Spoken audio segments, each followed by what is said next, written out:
Let's start that again. Good evening and welcome to the Thursday, September 14th meeting of the Santa Monica Rent Control Board. May we call the roll? Yes, Commissioner Eichenbach. Here. Commissioner Gonska.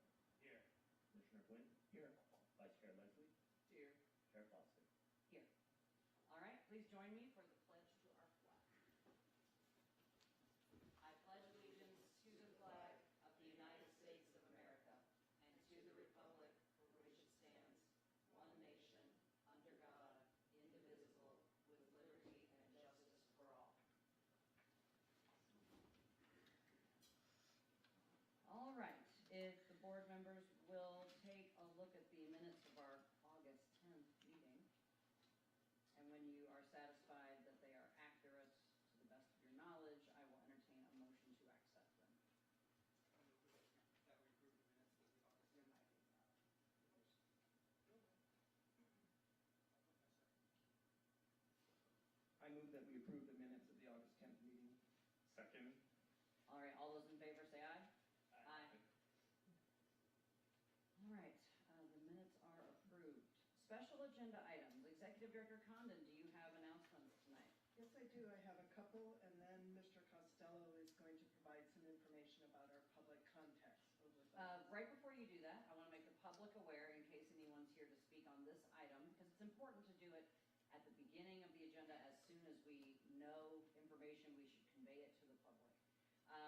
We, through no fault of our own, have had to remove the public hearing item from tonight's agenda.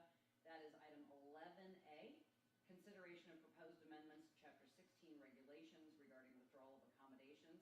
Our legal staff is completely out sick, and we do not feel it's proper to hold a public hearing on an item without our legal staff present. So, do we need to vote on removing it? We're continuing it till next month, yes. But we wanted to make sure that people watching and people in attendance had an opportunity to understand our agenda management. All right, Executive Director Condon, back to you, and item 6, special agenda items. Okay, I have a couple of announcements. The Ethiopian community in Santa Monica is hosting an Ethiopian Cultural Festival this Sunday, September 17th from 2 to 7 p.m. at Virginia Avenue Park.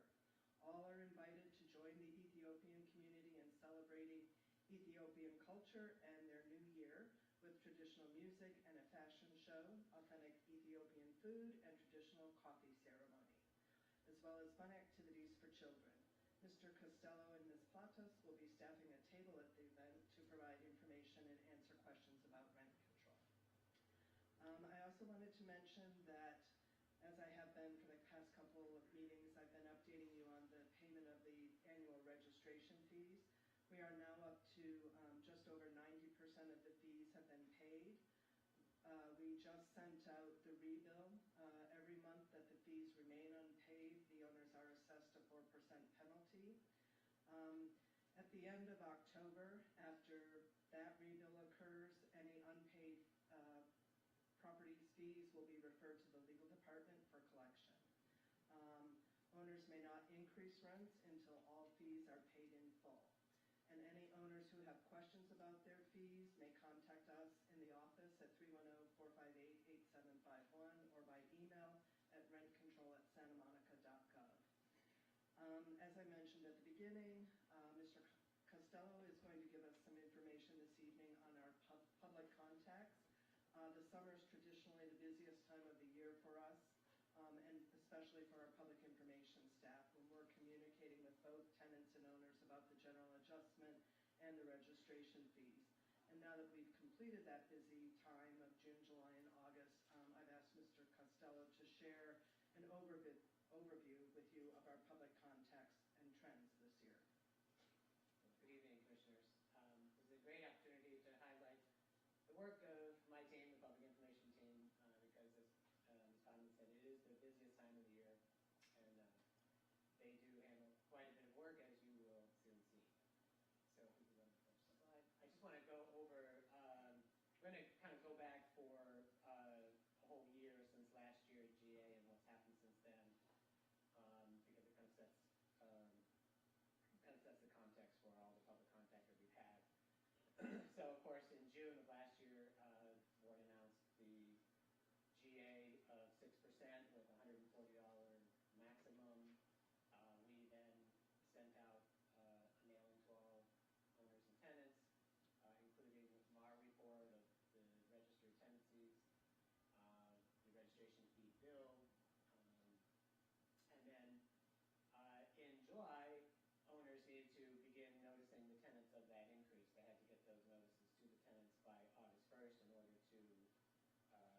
qualify for the increase on that date. August 1st, the fees are due, and in August, tenants start to get all of those notices. They look at the increase that they're going to have to pay in September when the GA becomes effective. And then, as you all know, in November of last year, Measure RC passed in the election, and that changed the GA for the year. And so in December, we sent out another mailing to all the tenants and landlords with another MAR report and notice form. And then in February, December, owners also had to give notice to the tenants to have the reduction effective in February. Then, again, this year, we sent those same mailings in June. Owners went, noticed the tenants by August 1st and paid their fees. And then the GA this year became effective on September 1st. So if we go to the next one. So this slide represents the public contacts that we've had in this last year. So from June of 21 through the end of August. And as you can see, there are some obvious peaks there in August of last year, right after the notices went out. Again, in January for the AGA, and then a lot of contacts these last 2 months in July and August, peaking at over 1,800 calls, emails, and walk-ins per month. So very high volume of work. I would say one thing, we do ask that we can have as-needed help in the summer, and I think you can see why we need that help. So we're very thankful for our as-needed staff to come in as well. So to put that in this year's, this last 12-month or 14-month period in context, if we go to the next slide, I'll show you the difference from, we looked at June 2021 through now, and you see on the left-hand side, there's, that's much less contact than we had in this last year, thanks to the very high GA and the AGA. So it's really two kind of GA cycles shown here. You'll notice that in some of these, where we have the peaks, so the blue is tenants, and the orange are contacts from landlords. And it's really the landlords who are contacting us a lot around the time of the general adjustment, and that's because they want to make sure that they registered their tenancies. They didn't understand, what the amounts, that were allowed were. Still a lot of confusion over the 3% base for this year, and so hopefully everybody now knows what it's all about, and we will start to see this trend tailor off. But it's been very, very busy. Just looking at June, July, and August of 2021, we had about 3,000 contacts. In 2022, for that same period, we had about 30% more, with that 6% GA to 3,900 contacts. And then the last 3 months of this year, we're up to 4,700 contacts, so about 57% higher than the baseline in 2021. So it's been very, very busy. So what are they calling us about? The number one thing that people call us about is the rent. What's shown here is based on a keyword search from the log that the information coordinators keep. So they keep a brief note about what the call was about. It's really for internal purposes to make sure we know if we've answered somebody, if we need to get back to somebody about something, or direct the call to a certain person. So it's not an exact science. It's just kind of based on the words that they use. There's some inconsistencies in terminology and things like that. But what I looked at here were uses of the word rent.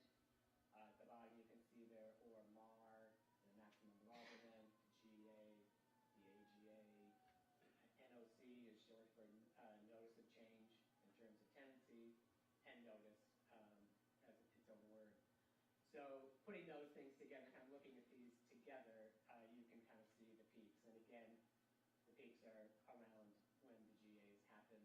That's when we get the most amount of calls regarding the GA.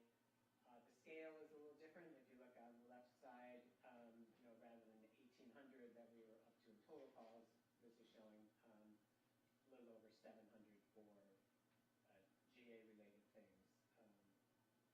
But it is close to, I wanted to note that we actually received more calls regarding the GA last year when it was the 6%. And that was close to about 50% of the calls that we were getting in those months.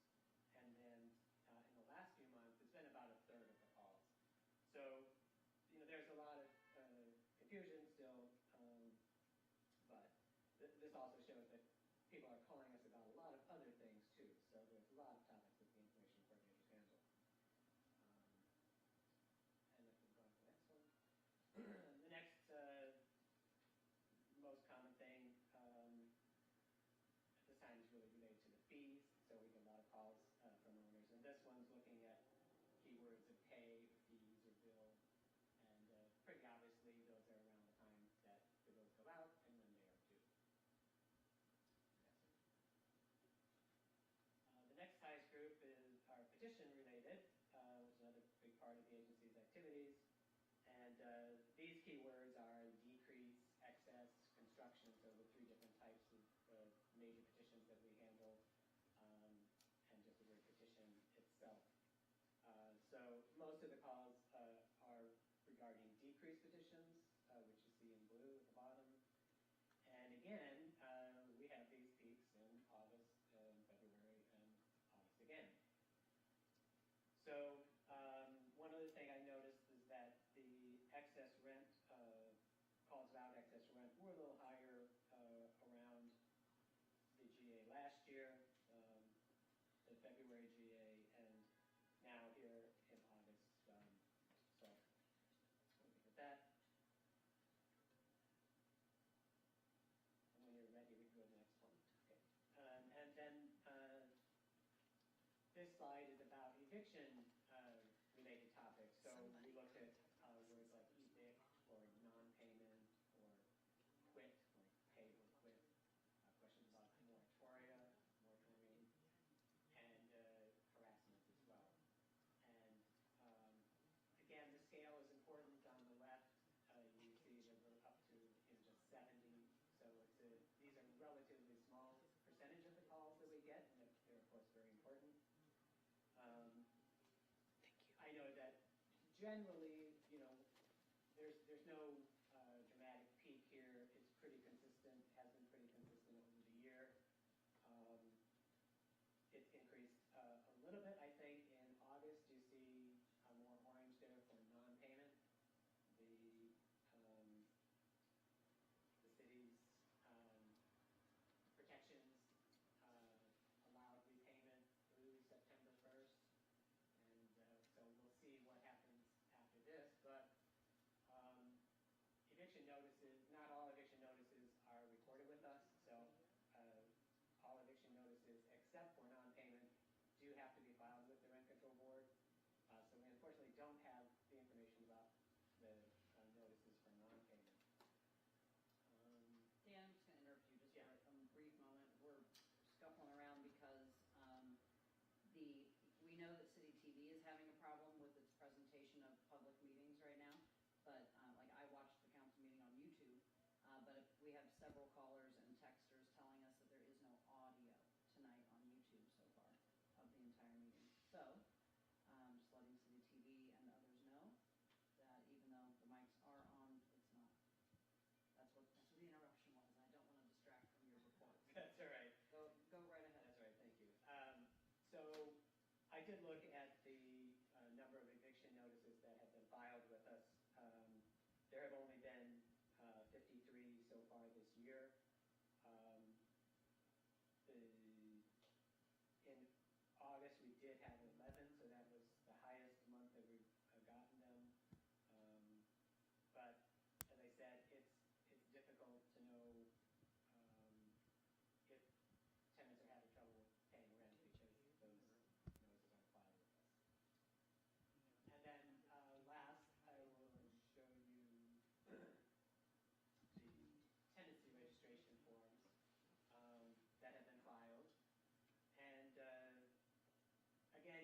some peaks, like in August 2022, owners filed a lot of tenancy registration forms, and that is possibly because to qualify for the September increase of 6%, they had to register all of those tenancies. Maybe not all of those units qualified for that increase that year, but it is interesting that we got a large influx of registration forms right before that very large general adjustment. In the last 3 months, we've also gotten a lot, about 500 per month, which is a lot to review and process.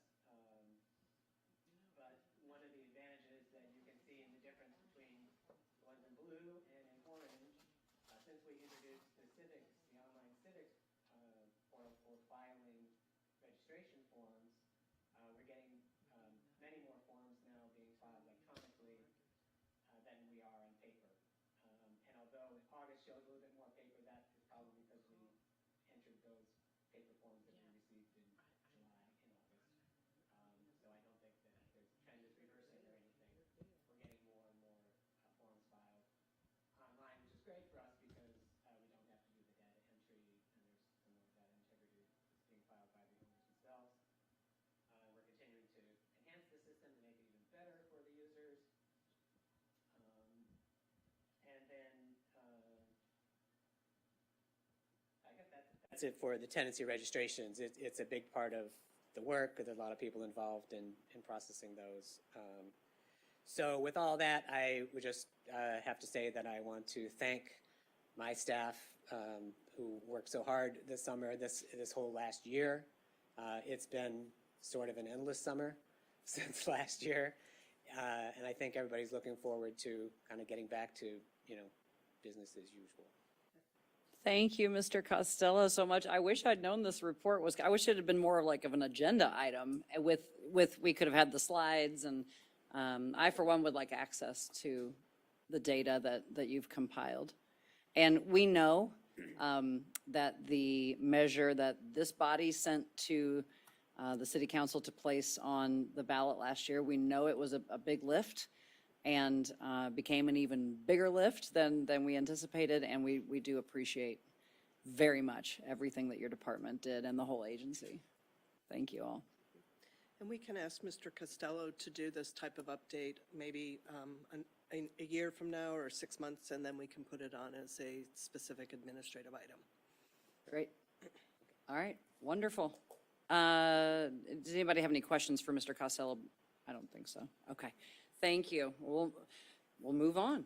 We'll move on quickly. Now, is Haka on the line? Or, okay, great, because, wonderful. So we're moving on to number 7, public comment.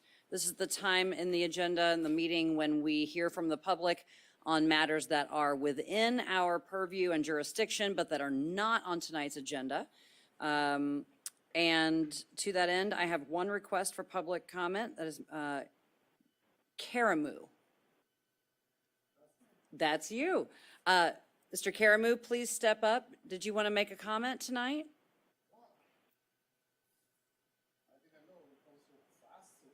Oh, yes, it's number 7 in the agenda, and that's the item we're at tonight. The clerk will turn on your mic. There you go. Once you begin, you will have up to 3 minutes to address the board. Good evening, everybody. Good evening. And thank you for putting the work. It's my first time doing this. And I'm curious about one thing to start with. I do understand that there's some people online following this. Mm-hmm. How many people are online right now?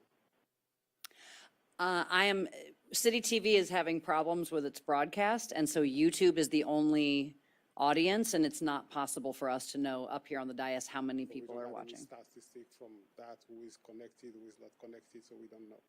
Correct. Okay. All right. Another thing I heard from Mr. Costello earlier is they have some difficulties knowing exactly how many evictions were filed, because they're not coming all to your agency. I'm a tenant, so I'm saying if this board is to help tenant, I hope I'm right. That's what it is, right? So if they don't know how many people or how many they have filed from their board, where else they could file those evictions? Can you please repeat your statement, Okay. either more into the microphone or in another way? I'm trying to understand, like I said, it's first time, so. You're they haven't fine. had time having the effective number of eviction file, because not all of them are filed through the agency.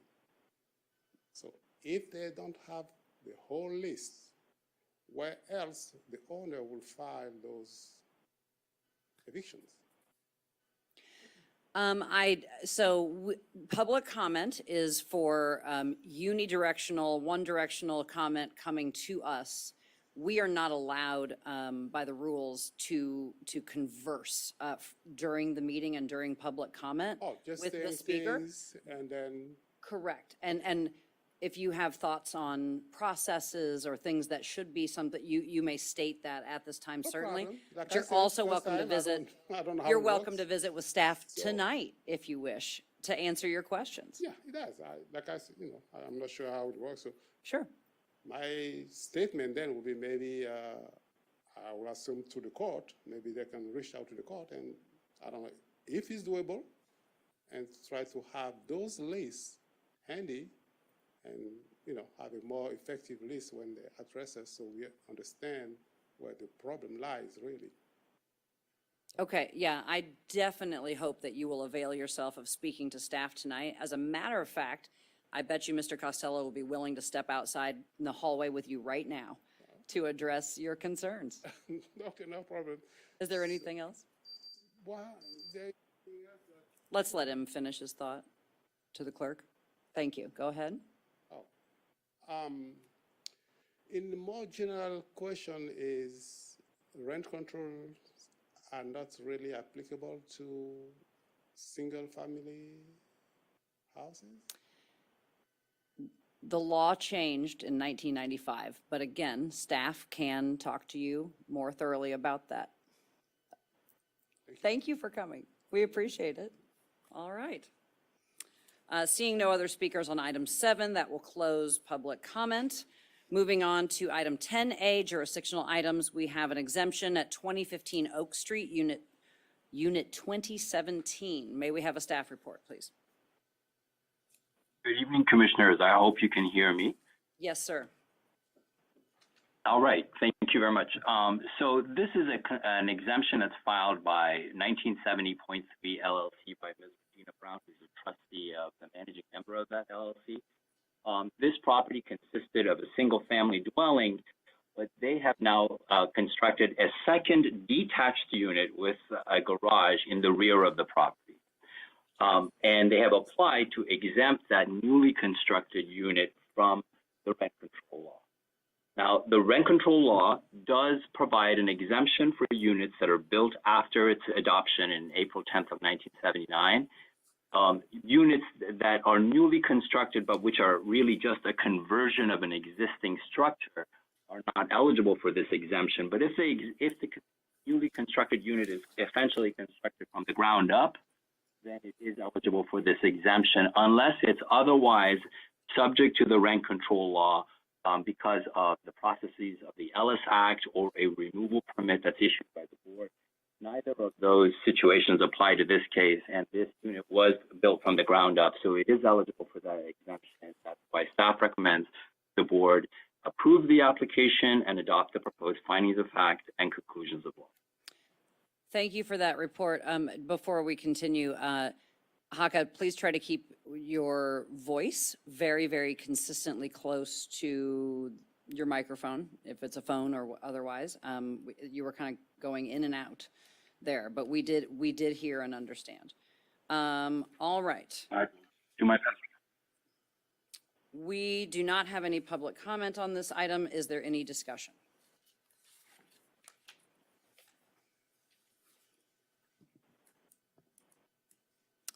Seeing none, I will just simply say that this is a pretty straightforward case.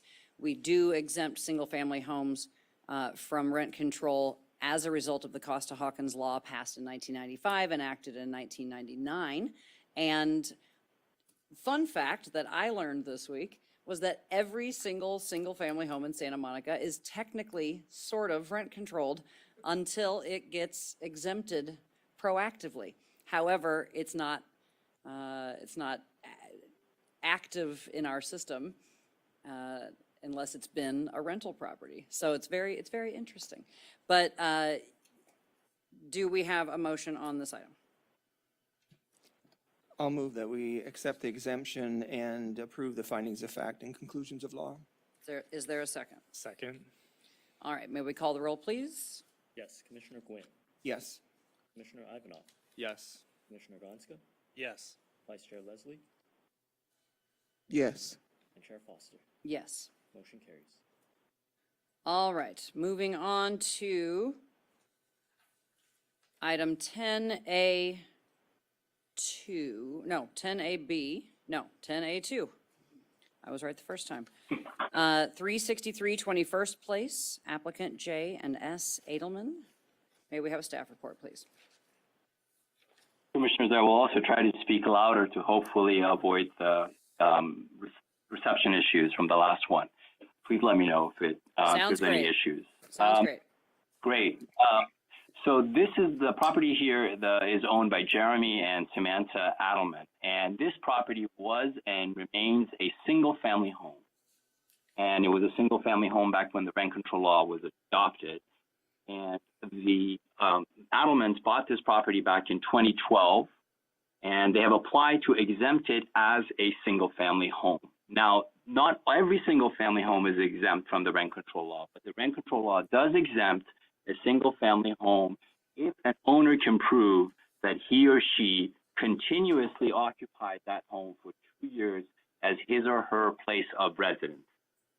And in this case, because the Adelmans are their property's owners and the property is a single-family home, what they had to show to the board is that they have actually occupied the property as their principal residence for the last 2 years. They don't own any other residential property in Los Angeles County. They do own a condo in New York, but they don't spend any time there at that address, and they own it as an investment. The Adelmans also supplied utility, financial, and government records to show that they have lived on the property for at least 2 consecutive years. The DMV voter registrar and Santa Monica water records also show the property as Mr. Adelman's mailing address. And for all those reasons, staff recommends that the board permanently exempt this property from the rent control law as a single-family home that has been occupied by its owners for 2 consecutive years and adopt the proposed findings of fact and conclusions of law. All right, does anyone have any questions for staff or any discussion?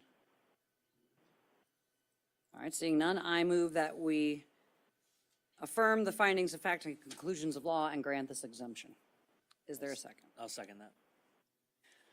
We call the roll, please. Yes. Commissioner Ivanov. Yes. Commissioner Gonska. Yes. Commissioner Gwynn. Yes. Vice Chair Leslie. Yes. Chair Foster. Yes. Motion carries. All right. Moving on to our last item of the night, second to last item of the night. We have item 10B1. It's an appeal, 1738 9th Street, Unit B. The appellant is Kay Pasker, tenant. May we have a staff report, please? Commissioners, Ms. Kendra Pasker, who is the tenant of Unit B, filed a rent decrease petition alleging various maintenance conditions and reductions of housing services. The hearing officer granted a decrease of $185. She has appealed that decision. The appeal, however, is untimely. It was filed 3 days after the 10-day appeal deadline. Now, the board can hear a late appeal if it finds that the appellant has provided good cause. Here, Ms. Pasker stated that she filed the appeal late because she was ill, out of the country, and also coordinating care for her mother, who had had a mini stroke. And in dealing with all that, she mistakenly thought the 10-day deadline meant 10 business days, not calendar days. Given the fact that the 3-day delay didn't prejudice either party, and given the reasons provided for the delay, staff recommends that the board find good cause for considering the appeal.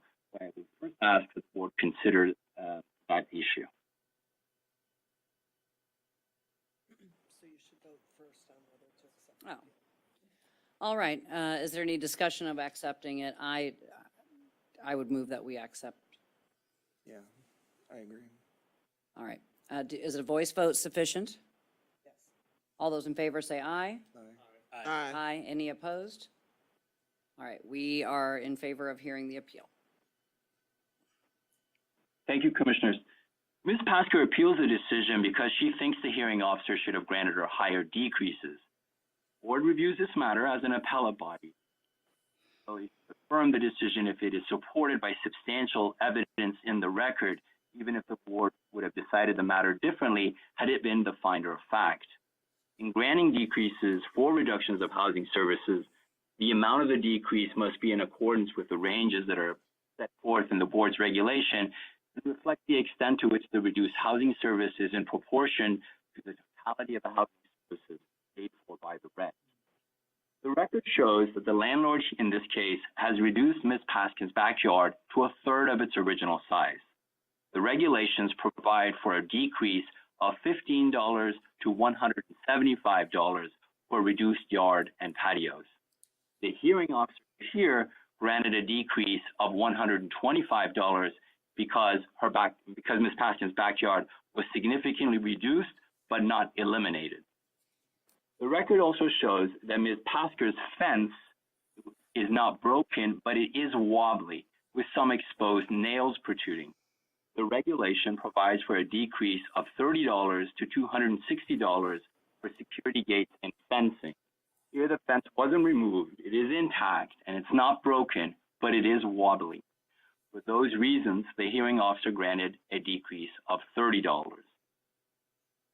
The record further shows that Ms. Pasker's backyard, which mainly consists of artificial grass, is landscaped on the perimeter with succulents and decorative rocks.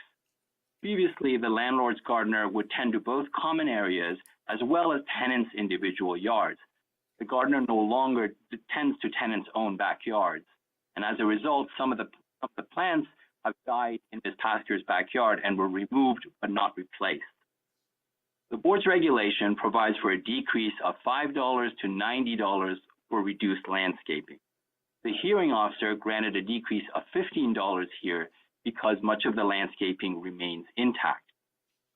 The regulation for reduced yard care services provides for the same range of $5 to $90, and the hearing officer granted $15 for this service as well because Ms. Paskin's yards requires little maintenance and care. All of these decreases are within the ranges set forth in the board's regulations and are supported by substantial evidence in the record. Staff therefore recommends that the board affirm the decision and its findings of fact and conclusions of law. Thank you for that report. Does anyone have questions for staff before we move on to hear from the parties? Okay, seeing none.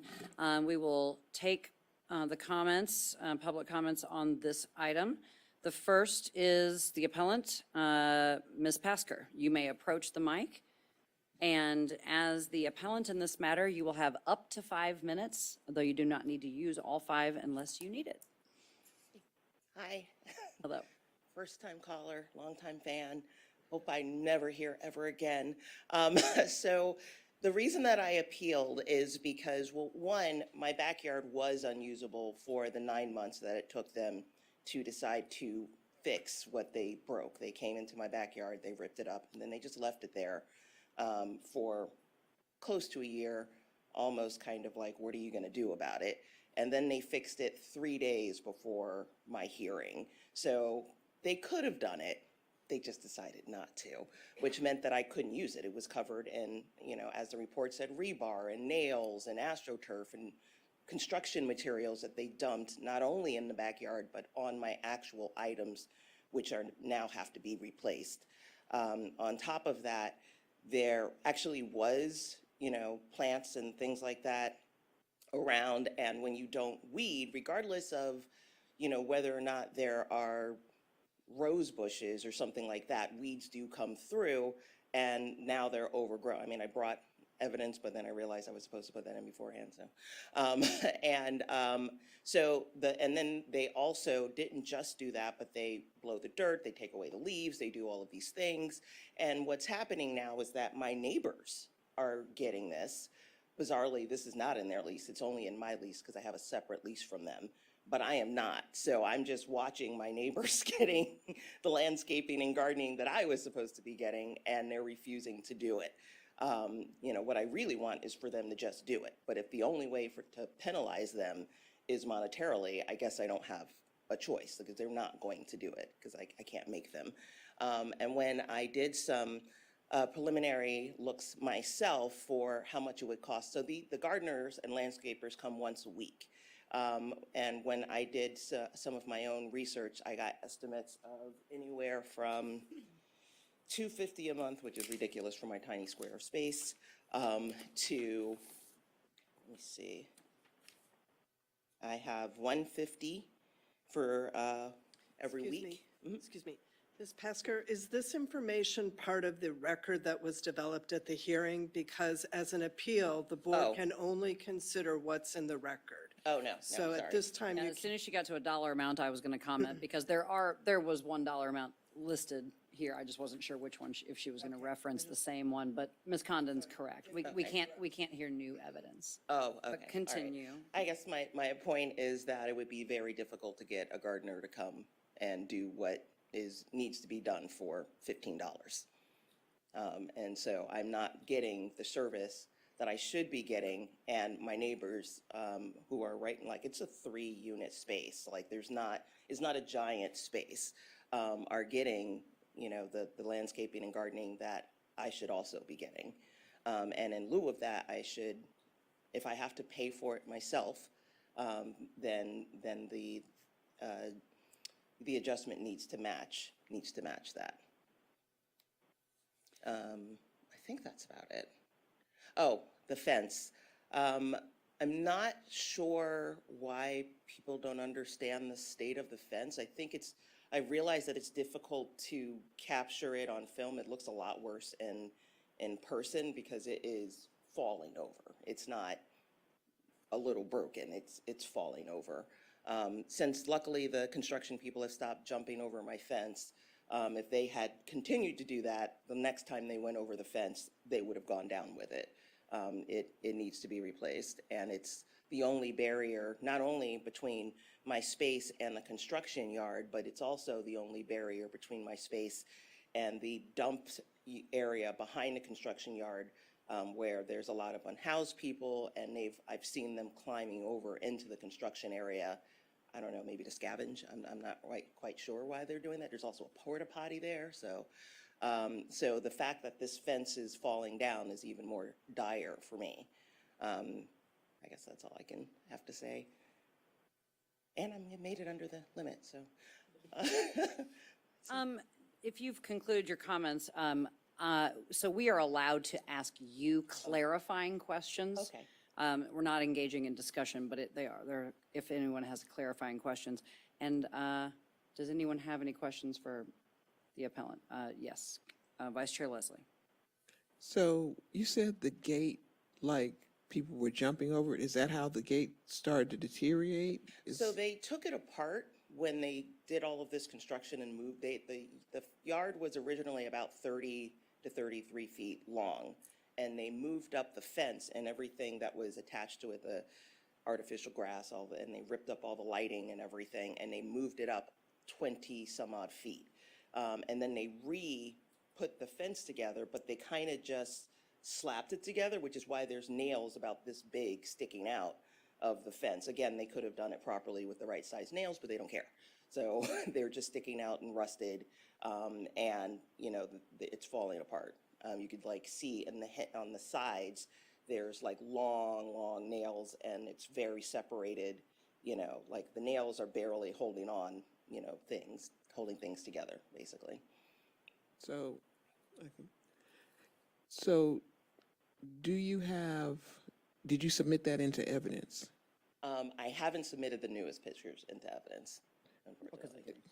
Yeah, I'm just saying, at all, period. Yes. And number two, you did. Oh, it's multiple pictures. Okay, so, and number two, do you have any young children? No, I just have a pet. Okay. That's all I wanted to ask you for right now. Thank you. So, I'm a little confused by a couple things I read in the staff report Okay. and in the hearing findings. Is it your understanding that they intend to restore the yard at some point? So they did originally tell us when this happened that they were going to restore the yard, but then I started to notice that they were building a foundation in the space that they said they were going to give back to us. And now there's a structure there, so I don't think we're getting it back. My other question is, your move-in date was a month before construction started? No, my move-in date was February 21st, and then 2 weeks after that, I discovered that the property had been sold, and I was presented with a new lease. And at the same time that that happened is when the means and methods went into play and was submitted. So basically, I didn't realize that I was moving into this situation, and I found out 2 weeks after I got there, and I was just stuck. I mean, So did our staff advise you of another process we have that's called a construction-related decrease petition process? yes, and that is what I will be putting in next, yeah. Okay, all right, I just wanted to understand what you've been told. Yes. All right, thank you so much. We have one more, Commissioner Commissioner Gonska first has a question for you. Actually, it was the same question that you had. I was trying to understand. I believe that it's correct that you, during a portion of, I think you mentioned 9 months, that you had no access to use the yard. Right. So you lost 100% of the yard. Now I think you have one I've third. got a third of it, A yes. third. And the structure that they put in, that's the permanent structure, that's garages that were replaced? Right, so there was a garage in the back, there was a two-car garage, we each had our own garages. They ripped down the garage. They originally told us that they are going to build units over the garage, but instead, they built the units where our old backyards were. And they didn't tell us, they told us that we were gonna be getting it back, and then obviously I have eyes. Like I could see that that's not gonna happen. But I guess they needed somebody there to pay the rent while they did this, so. So is your understanding that the current 1/3 portion that you have access to now will be a permanent? It will be permanent. Once I saw that the foundation was being built there, and I said, "Hey guys, what's going on?" And they're like, "Oh yeah, actually you're not getting that back." So, yeah. All right, thank you. Yeah, thank you. That was my main question, but thank you for being here tonight. Okay. All right. Thank you. You can have a seat. Oh, you took yourself, no, he took himself out. Yep. All right, now we will hear from Crystal Cordova from Pan American Properties. You can approach the microphone.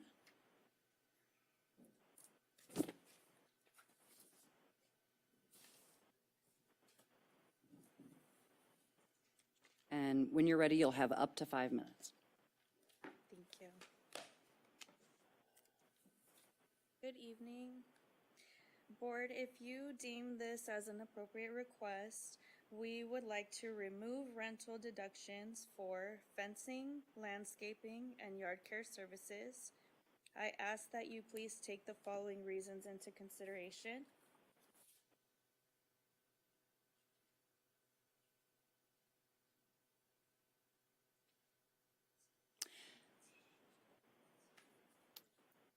Yes, ma'am, it took us all just a second to calculate. So we are not allowed to entertain requests from you. You would have needed to file an appeal to the reductions that she was given. So the management company would need to file an appeal of their own. Many times we've had cases where we've had both the tenant appealing that it wasn't enough and the landlord's appealing that it was too much. Right. So it's not appropriate at this time to hear that as part of your comments, but if you have anything else you'd like to add in defense of the appeal, you may. Sure, okay. So it'll be on the same issues. So on page 2 of the staff report, regarding, well, actually page 3 of the staff report regarding the fencing. The fencing issue has been addressed on more than one occasion. So it has been reinforced with bolts.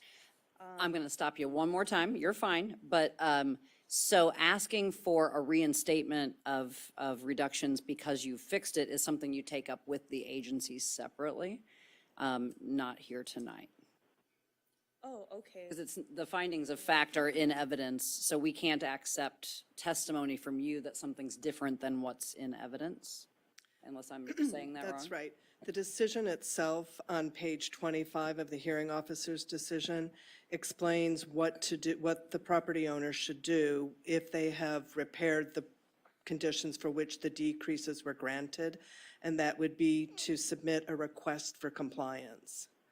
So you can submit that to our office for anything that has been completed.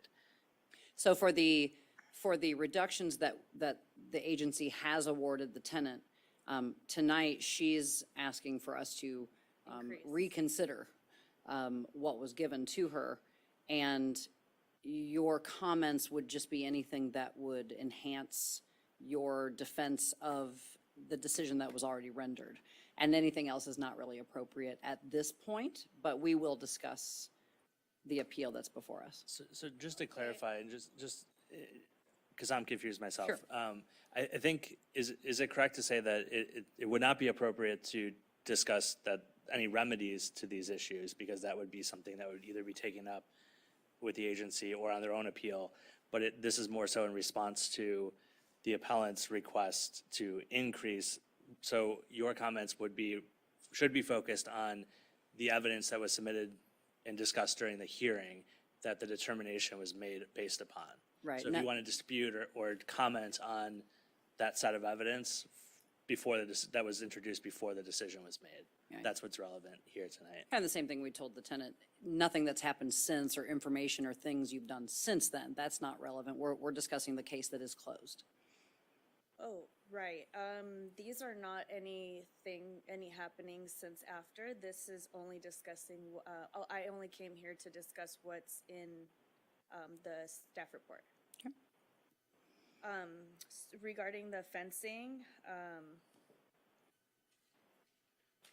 for fencing, $30, well, actually, I'm gonna go back to the previous page and discuss the backyard. So the backyard was granted at 125 out of max 175. Can you remind us what page you're looking on? Sure. Page 2. Page 2, section B, paragraph 2. Oh, the staff report, okay. Go ahead.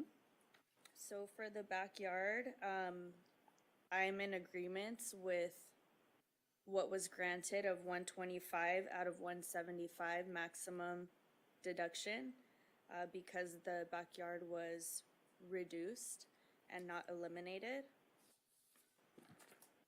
On page 3, the next page, regarding fencing, $30 was granted for fencing, and this was not afterwards, but while this was happening, the fence was reinforced on 2 separate occasions.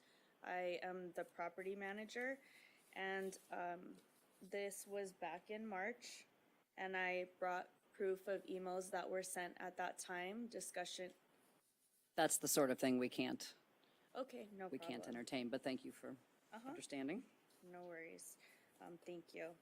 And regarding landscaping, landscaping was granted $15 out of $90. And the reason the appellant, Ms. Pasker, said is because she was receiving landscaping services to her backyard upon moving in with prior ownership. And she was notified when we did take over ownership 1 month after her moving in that she would no longer receive services in her backyard, which we are not legally required to provide, only in common areas, which we have continued to provide in the front yard. So the succulents that were mentioned in the staff report by the appellant were considered more of a gift. And she has mentioned being inconvenienced that those plants have died.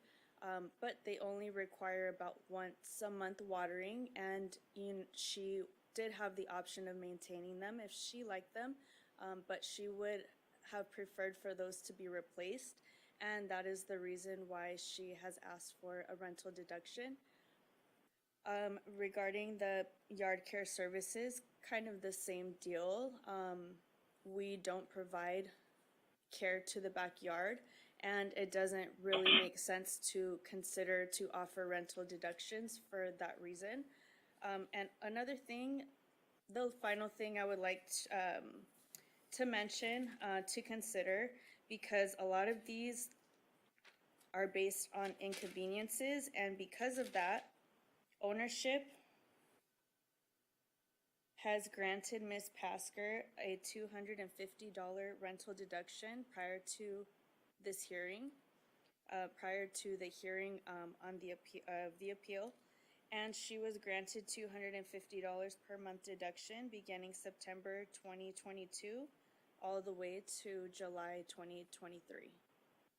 So she has been compensated prior to the hearing, and once we did get that, she was also retro paid for that as All right. Do we have questions for this speaker? I do.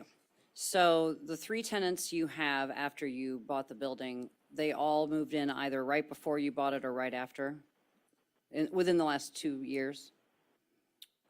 Only Ms. Pasker was there before ownership changed. The following 2 residents moved in after Pan American had already taken over as a management company.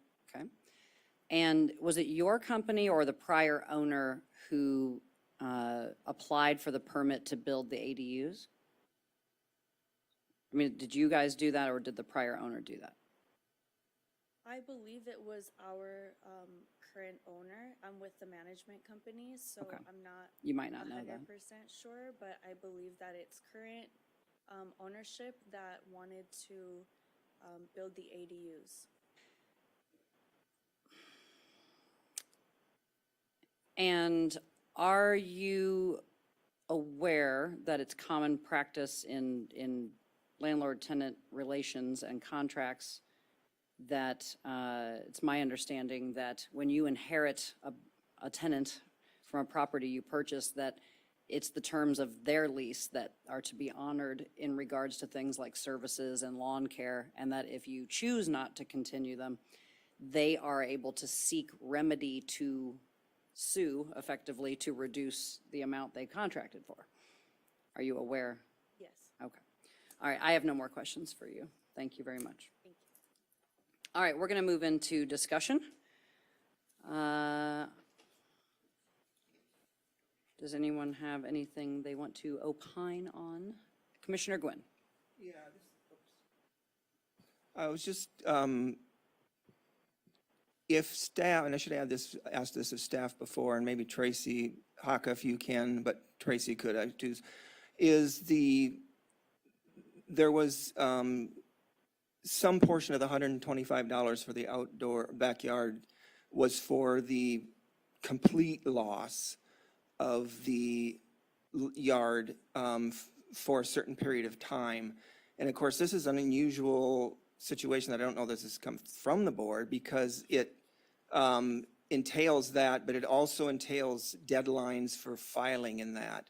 And could Tracy or Haka explain exactly in this case how it was determined the period of time that was covered by this petition for the entire loss of the property? Yes, I can address that, Commissioner. This is because this is a regular decrease petition as opposed to a construction decrease petition. Under Regulation 4203 of the board's regulations, you can go retroactively to the date of the petition. This is a regulation that you all had passed several years ago. But what you do is you look at the situation at the time of the hearing. So because that's when the hearing officer is granting the decrease based on the conditions at the time of the hearing.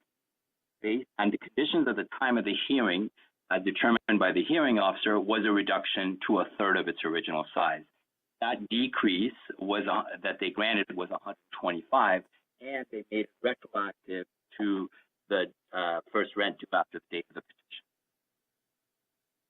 Haka, can you restate that last sentence? We lost you there for a second. Oh, I apologize. So then they took that decrease that they granted at 125 and they went back, right, granted it backward all the way to the date, the first rent date due after the filing of the petition, which is what Regulation 4203 requires. So, and I get that because in the decision itself, it shows that there was those 6 months were taken out of the August rent. But my question is more, I guess,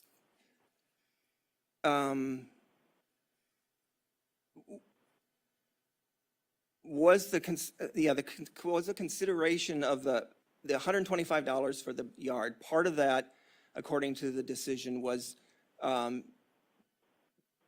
affected by the loss of the backyard in its entirety for a certain period of time? That's not correct. Sorry, Commissioner. Go ahead. Haka? Yes, I'm sorry. I just wanted to make sure that Commissioner Gwynn, the $125 is a reflection of the decrease at the time of the hearing. So it's based on not the loss, complete loss, but because at the time of the hearing, the backyard had been reduced to a third of its size. That's what it's based on. It's not based on the complete loss. Had at the time of the hearing, there still had been a complete loss of the backyard, then that decrease, whatever amount it would have been at that time, would have been made retroactive all the way.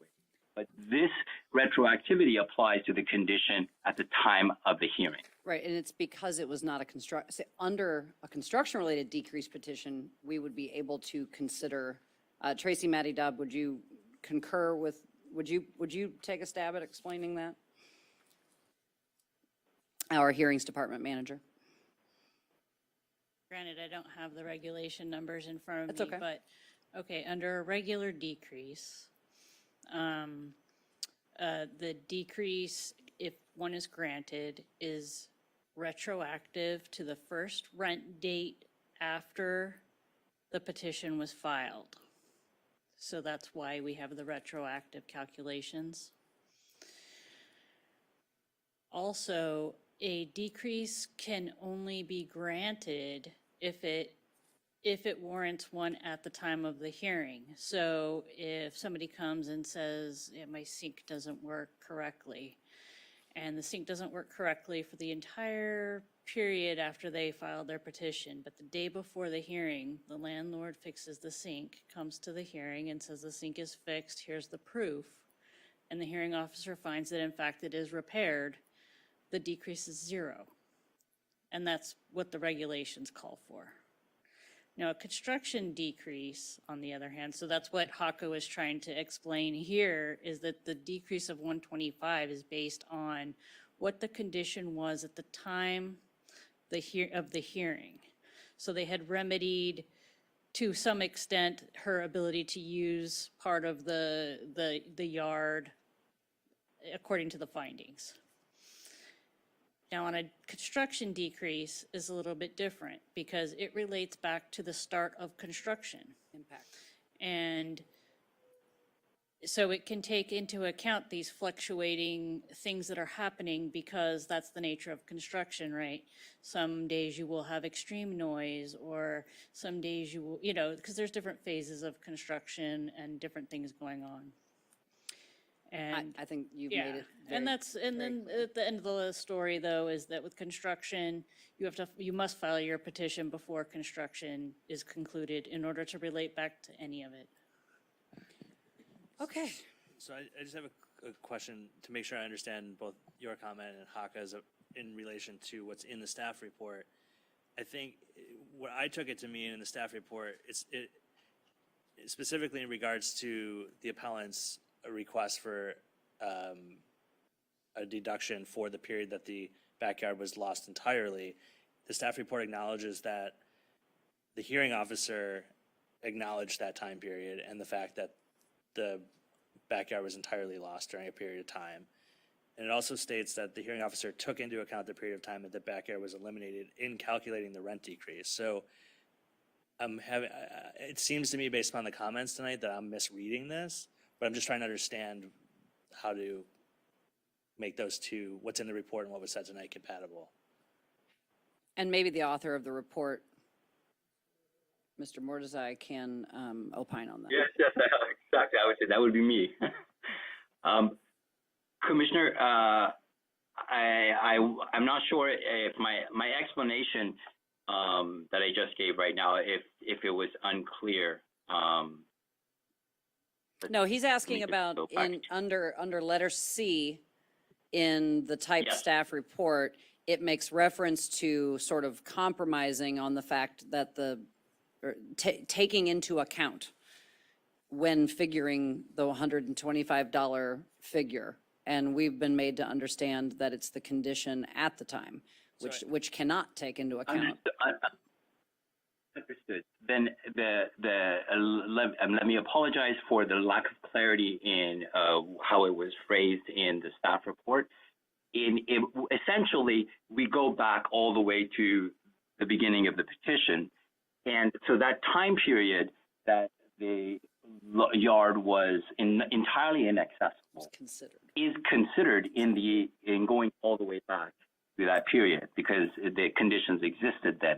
But the amount of the decrease that you can go all the way back to, the amount itself is based on what is occurring at the time of the hearing. So you're saying your choice of words So it could have been different. Yes, obviously it wasn't clear, so yes. So was that, so basically the information was considered, but it's not relevant essentially because of the time period, is that correct? That is correct, but it is an administrative finding, and if there's other cases where these issues would come up, this is an administrative finding.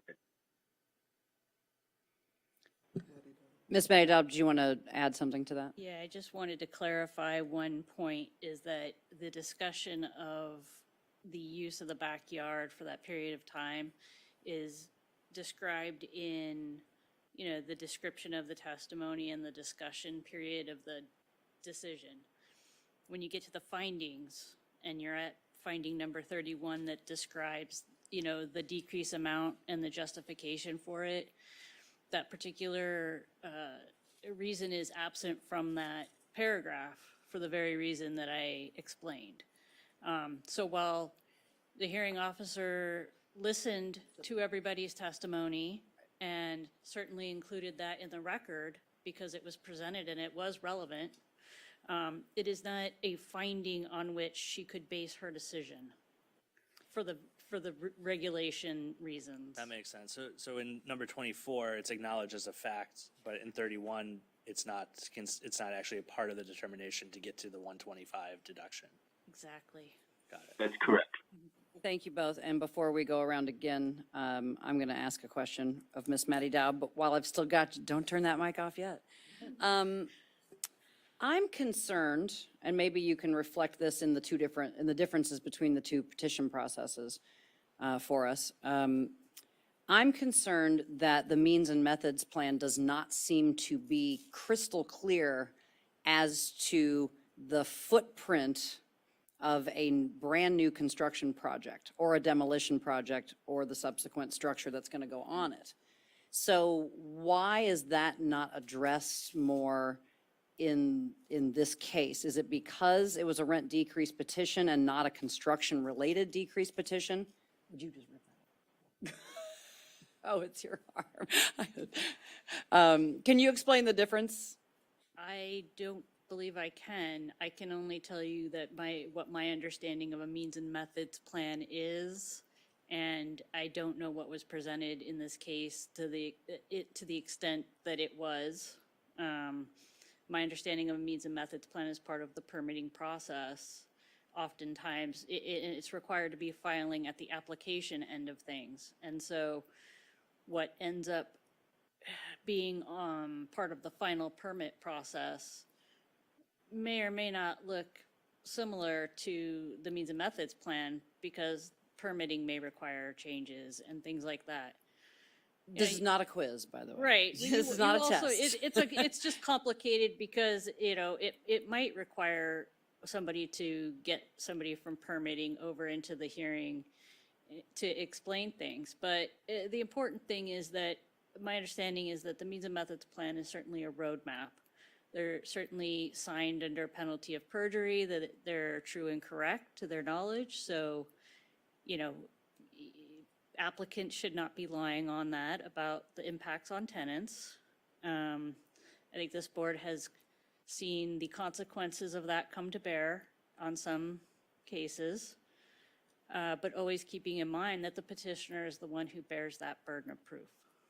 Thank you. And I would like for Tracy or Haka or Mr. Mordecai to also answer that question, because I'm having, when I was researching this case and I spoke with staff earlier about the legal issues in this case, it's not that I'm not satisfied that staff did a good job on the hearing. It's not that. It's actually that it just brings up other issues that impacts could be felt upon the basket of goods for which the tenant has contracted, which is the subject of the rent decrease petition process, that were not mitigated or addressed or foreseen by either the property owner, with whom the ultimate responsibility does lie, or the management company whose job is to carry out communications with the tenants.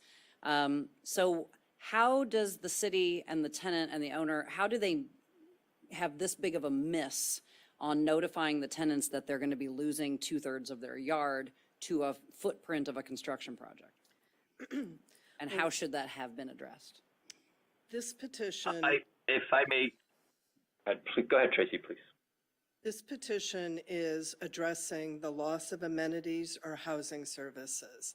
A construction petition deals with the impacts of the construction on the tenants, the unmitigated impacts of construction.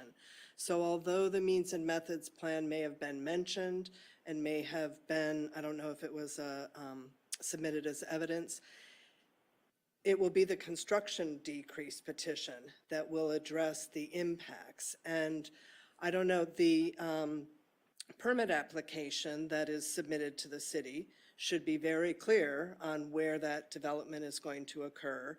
And I don't believe we have any facts about that at this time, because that was not the subject of this petition. Okay. I see, as we continue to talk to the city about processes, I see intersectionality here on for instance, what footprint of an ADU is permitted and drawn on a piece of paper somewhere at the city, and what the tenant is going to be losing as part of and then is addressed as part of our process, should be talking to each other. So I'm sure as a government, we will continue to address those things in the future. But sorry, that's a long-winded way of saying, but I think it was a discussion worth having. I, for one, as one commissioner, I cannot find clear error in our hearing officer's decision. The ranges are things that at the last meeting we've already discussed as a board that we want staff to bring back post haste, and we will continue to discuss those things. So on this matter, I do have one more comment. Commissioner if that's okay. Gonska? Thank you. I want to go back quickly to the comments we heard from both parties regarding the landscaping. And it is in the record here from the hearing that the tenant is not responsible for the upkeep of the landscaping. So I think it's well established here that that was part of the services that the tenant was contracted for and was included, as is everything else that the tenant receives in the rent price. So that to me is very clear from this. I want to the point that you just made, I think that this is something that we've come across numerous times. And as a matter of fact, we'll be looking at the next agenda item, discussing in the next agenda item. But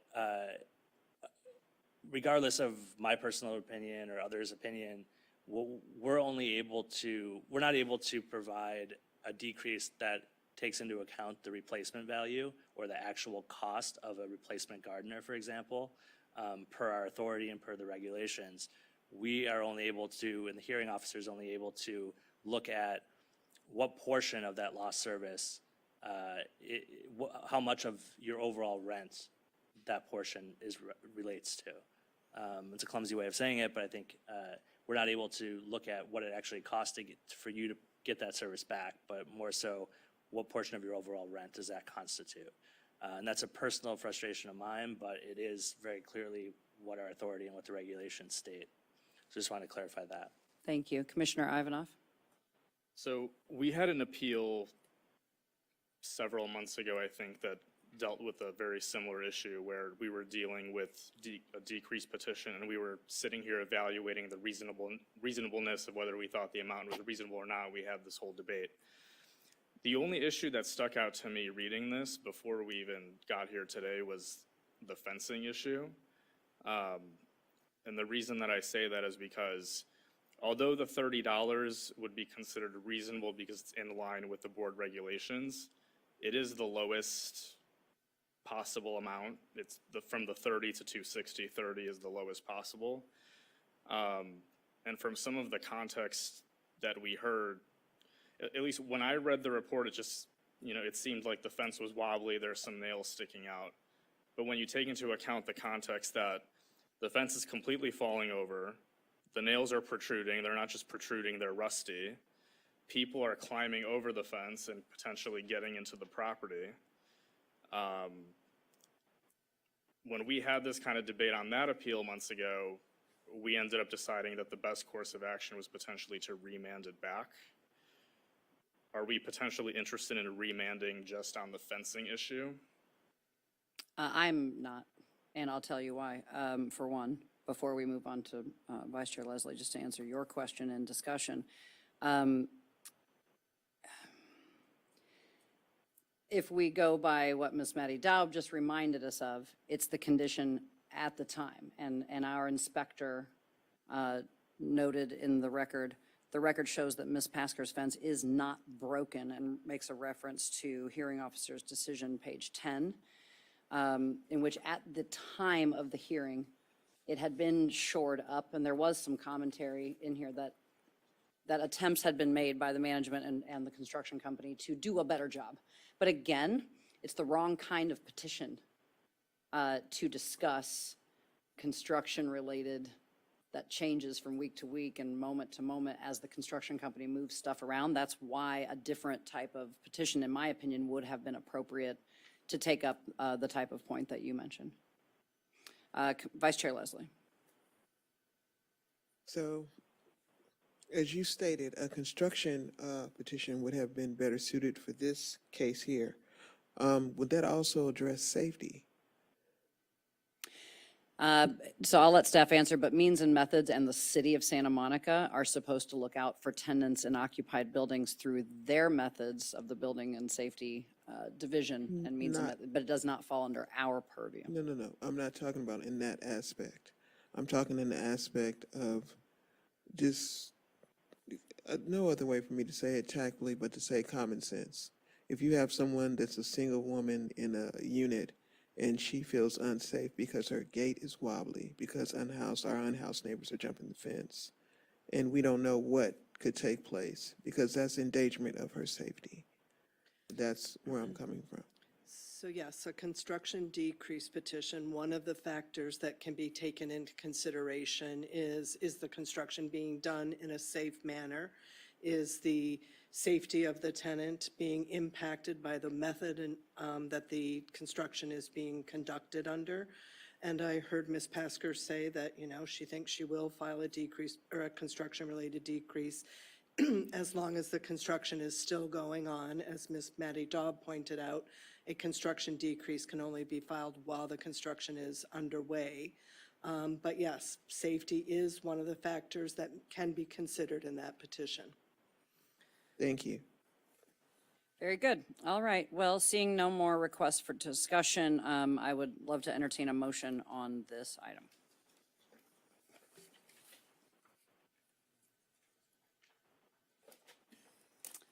Well, none of y'all like to make motions. Vice Chair Leslie. Just turn my mic on. I make the motion that we conclude this as finder of fact. Affirm this action here. All right, is there a second? All right, we've had a motion to affirm the hearing officer's decision and finding of facts and conclusions of law, and a second. Will you call the roll, please? Yes, Commissioner Gonska, Yes. Commissioner Gwynn, Yes. Commissioner Ivanov, Yes. Vice Chair Leslie, Yes. Chair Foster. Yes. Motion carries. All right, that was a great discussion. Let's move on to our last item of the night, 14A, a board discussion item.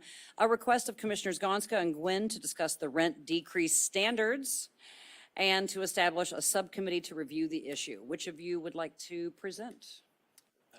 Commissioner Gonska? Thank you.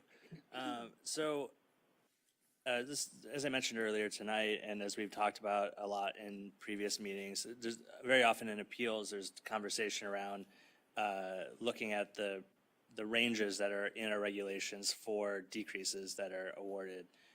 And so looking through the regulations, and for those who are interested, this is Regulation 4200 that lays out the standards, these ranges. The regulations also state that that these ranges and these regulations shall be subject to periodic review by the board. And that's it. There isn't any specific time frame that's given. There isn't any instruction on how to look at it, what to look for.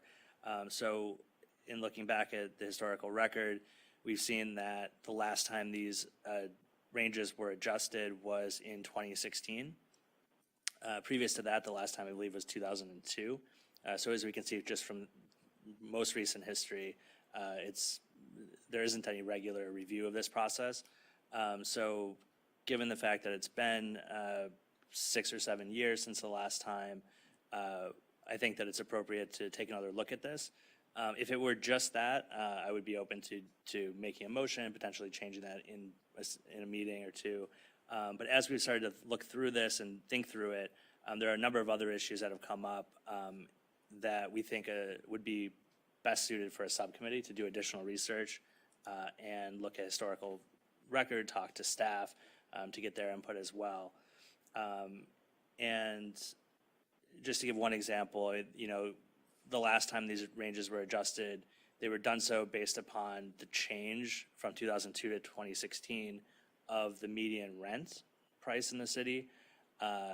Another way you could look at it is looking at CPI, inflation. There are different ways to make adjustments if we feel that adjustments are necessary. So because of that and other issues that we'd like to look into, we think that a subcommittee would be the most appropriate way to do so. So I'm happy to take any questions, but I know Commissioner Gwynn also had some comments. That's great. Okay, Commissioner Gwynn? Yeah, I'll just add in, like he said, Kurt said that we've come up with some other things besides just the ranges that we might want to consider. That's why we made this a little broader in its description. I can think of just, and this. What are those other I was going to say a things? couple of them as Okay, an great. idea are, we recently had discussion about storage and garages. Whether we want to completely separate storage when a garage is considered in the decrease process. In the last one we had, they were combined together. And maybe it would be a way to, certain storage would be considered separately from the garage. Another would be possibly the actual ranges themselves. We can think of an elevator. It seems like the upper range is very low in the loss of an elevator. And so we'd like to research how they came up when these originally were made to find out what their thought processes were. Now, how much of that is available? We've looked up the staff reports. We haven't looked at them yet, but because that's up to the subcommittee. But that's a couple of the items that we thought could be looked into, and maybe you guys have some ideas as well, and as to what also you want the subcommittee, or we want the subcommittee to come back with, whether we come back with staff's,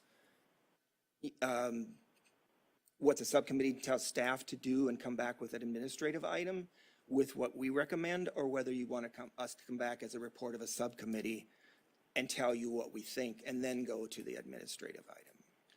And one other point, I definitely alluded to this, but I don't remember if I made it perfectly clear, that one thing I think we would look at is if we should change the regulations to make the review of the ranges or anything else relevant to 4,200, to make it an automatic review process over a designated period of time, as opposed to it being required for a commissioner to, or staff to. Or an automated adjustment, whichever the case may be. Yep. These are excellent, this is a fantastic item. It has come up organically out of some of our other cases and other discussions. And it's not the first time, and it won't be the last.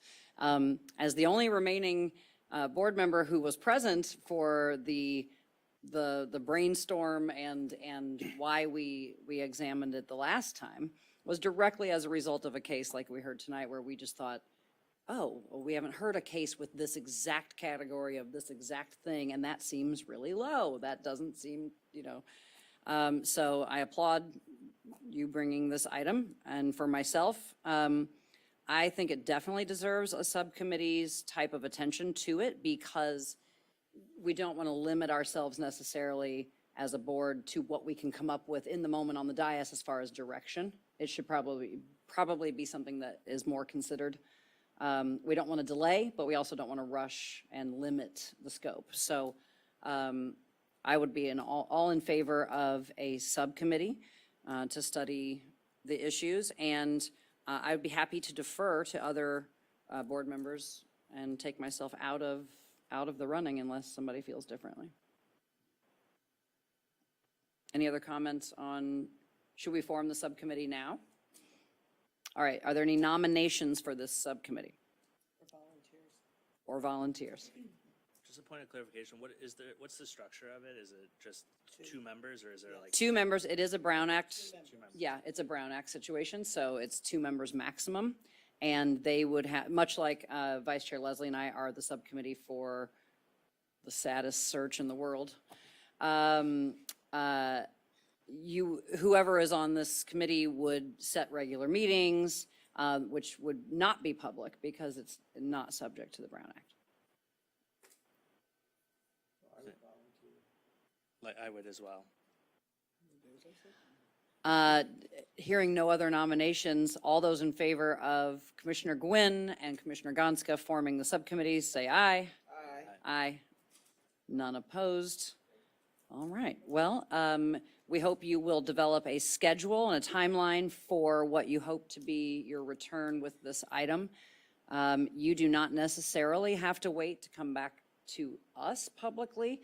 If you and staff feel in the interim between now and next meeting that you have sufficient material, then staff can notify the rest of us via the agenda. Sounds good. All right? Thank you. Fantastic. All right, item 16, adjournment. So just announce the day of the next meeting. Oh, yes. The next regular meeting of the Rent Control Board will be right here on the second Thursday of the month. That's October 12th, 2023 at 7 p.m. here in City Hall chambers. And Vice Chair Leslie has something? did you have something to say, Vice Chair? Oh, I see your name in there now. I wasn't this is so far out of my. I know. I Yes, move ma'am. that we adjourn the meeting. I'm going to second that. All those in favor of adjournment, say aye. Aye. We are adjourned. Thank you. Thank you all. Good evening, Commissioners. Have a good night.